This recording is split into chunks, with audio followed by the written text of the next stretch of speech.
Hello everyone, my name is Anna. Anna, welcome back Health Fitness 1047. I wish you a nice day. Here is main news. Let's see then.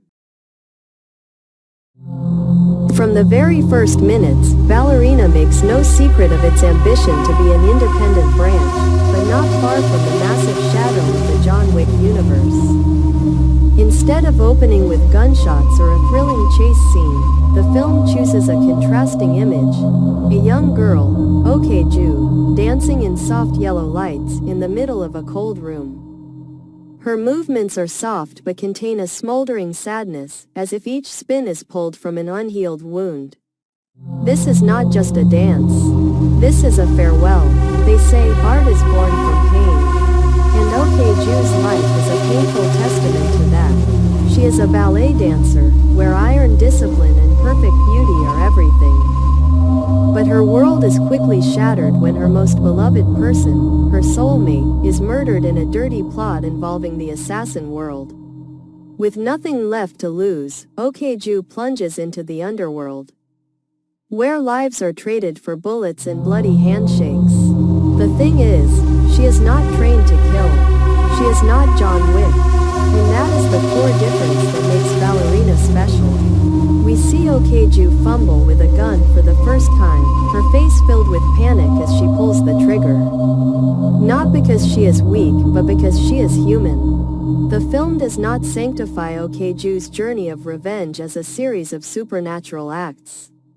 Instead, director Len Wiseman chooses to depict the step-by-step process of an ordinary person pushed to the limit, someone who does not seek blood, but is forced to shed it to survive and keep a promise to the dead.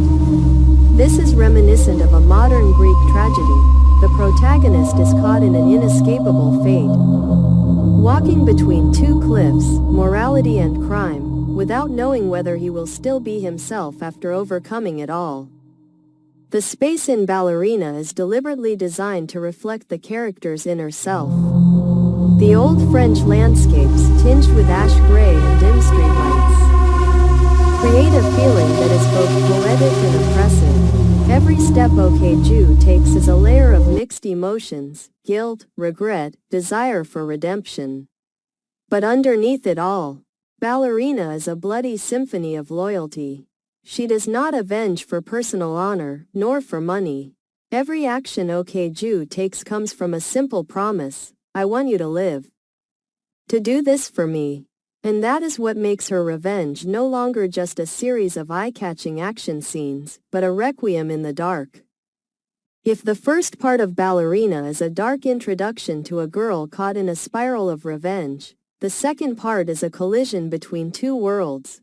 Ok-ju's world, young, emotional, instinctive, and Eve Macaro's world, cold, disciplined, killing as an art.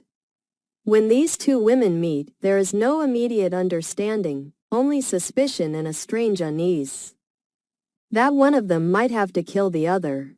Eve is not a character you like or dislike. She appears in black.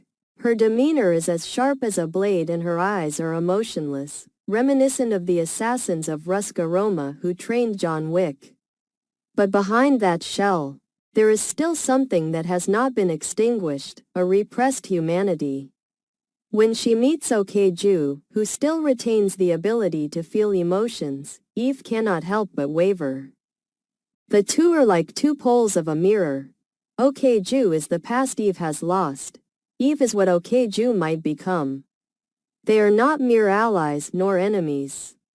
They are living proof of a haunting question that runs through the film: if revenge turns us into monsters, does justice have any meaning? The bond between them is not built in a romantic or sentimental way. Instead, Ballerina skillfully weaves in a sense of quiet empathy between two women who have lost everything. There are no words of comfort. There are no hugs. There is only silence, knowing eyes, and an unspoken agreement: I won't stop you. But if you fall, I won't pick you up. The climax of that contrast comes when Eve kills a target that Ok-ju hesitates to kill.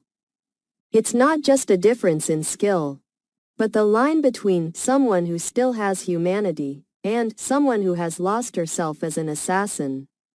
The scene recalls the moral dilemma in David Fincher's The Killer. Who is the bad guy when everyone lives to kill? Yet Ballerina doesn't let Eve become a bland supporting character.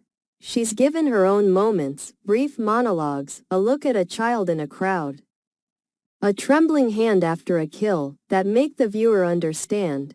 Eve hasn't never felt pain, she just can't cry anymore. The friendship between Eve and OK-Ju doesn't develop into a loving relationship, nor is it a redemption.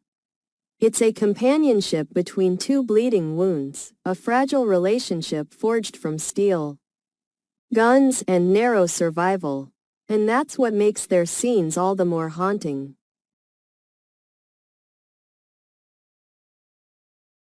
There are no innocents left in this world. Only those who remember they were innocent. If John Wick kills like a dancer performing a dance he has practiced all his life, skillfully, precisely, without missing a beat, then OK-Ju rushes into battle like a dancer struggling on a burning stage, where every move is a survival instinct. It is this difference that makes Ballerina unique. We do not see a perfect assassin. Instead, Ballerina shows the falls, the slips, the gasps, the panicked self-defenses of someone still learning how to kill without losing herself. In a fight scene in a Paris subway station, OK-Ju dodges and gasps for breath, blood pouring from her forehead, but her eyes never leave her target. She is not yet proficient, and that is what makes the viewer feel more heartbroken than admired. Director Len Wiseman, who directed the dark, fast-paced action sequences in Underworld, makes a sharp shift in Ballerina.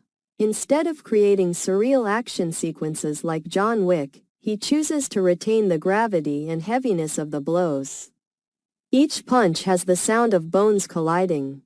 Each kick doesn't send people flying but instead pushes them back a few steps, exhausting, as if OK-Ju's body is paying the price for each blow. The choice of low lighting, tight angles and close-up sound makes the action feel suffocating, not like a Keanu Reeves symphony of killing but more like a blood-soaked requiem. One particularly haunting scene is when OK-Ju breaks into an abandoned ballroom, where her enemies are waiting. She uses the ballet steps she's practiced since childhood, not for performance, but to dodge, balance and counterattack. The twists are no longer art but weapons.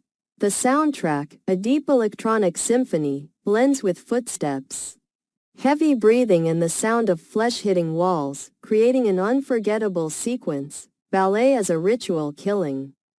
While John Wick kills to live, OK-Ju lives to understand why she must kill. She doesn't kill in cold blood, but out of loyalty to her dead friend, because of the pain of her murdered father, and because she doesn't know how to continue living without revenge. That makes each action scene not just a martial arts dance, but a time for her to purge her weakness, a time to ask herself, am I still human? And like every dance with a conclusion, the action scenes in Ballerina don't drag on endlessly like the gun fu style of John Wick. Instead, they are shorter, more violent, but followed by moments of silence, when the character sits on the floor, shivers, even cries. There is no victory here. Just a few more minutes of existence. OK-Ju doesn't fight to prove she's strong. She fights to not forget that she was once weak.